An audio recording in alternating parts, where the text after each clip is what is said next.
आज का दिन यूपी की सियासत में ही नहीं, देश की सियासत में भी एक बड़ा दिन होगा, जब पहली बार बसपा सुप्रीमो मायावती और सपा चीफ अखिलेश यादव एक साथ चुनावी अभियान की शुरुआत कर रहे हैं।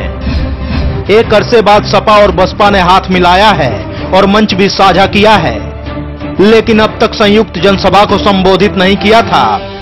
पहले चरण के चुनाव में कुछ दिन ही बाकी हैं और इससे ठीक पहले इन दोनों नेताओं की चुनावी जनसभा होगी। इन नेताओं की पहली संयुक्त चुनावी सभा देवबंद सहारनपुर में होगी, जहां पहले चरण में चुनाव होना है। 90 के दशक के बाद दोनों दल एक बार फिर साथ आ रहे हैं। एक वक्त जब यूपी में मंदिर मस्जिद विवाद के कारण ध्रुवीकरण अपने चरम पर था, उस वक्त बीजेपी को सत्ता से दूर करने के लिए सपा ने अपने धुर विरोधी बसपा से गठबंधन किया था। साल 1993 में यूपी में विधानसभा चुनाव हुए, तब सपा को 110 सीटें और बसपा को 67 सीटें मिली थी। चुनाव में किसी भी पार्टी को बहुमत नहीं था। मुलायम सिंह ने इसके बाद बीएसपी और अन्य दलों से मिलकर सरकार बनाई थी। बसपा बाहर से सरकार का समर्थन कर रही थी, लेकिन 2 साल बाद यानी 1995 में गठबंधन टूट गया। वह दौर मुलायम और कांसीराम का था, लेकिन इतने वर्षों बाद अब मायावती और अखिलेश साथ हैं। हालांकि इस बार भी सामने बीजेपी ही है।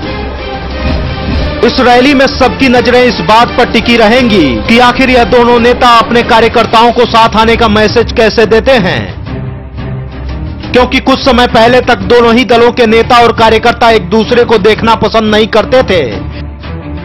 ऐसे में यह देखने वाली बात होगी कि पहली बार चुनावी जनसभा में वह क्या बोलते हैं। दोनों दलों के सामने सबसे बड़ी चुनौती वोटों के ट्रांसफर की है। बीजेपी की भी नजर इस रैली पर रहने वाली है। बसपा और सपा के साथ ही रालोद भी संयुक्त रैली में शामिल है। इस संयुक्त रैली के साथ ही महागठबंधन के नेताओं के चुनावी दौरे की शुरुआत हो जाएगी। बताया जा रहा है कि ऐसी 10 से ज्यादा साझा रैलियां होंगी। पहले चरण के चुनाव में कुछ ही दिन बाकी हैं और पश्चिम उत्तर प्रदेश के सीटों पर बीजेपी और महागठबंधन के बीच कांटे की टक्कर है। ऐसे में महागठबंधन की यह रैली बहुत अहम होगी।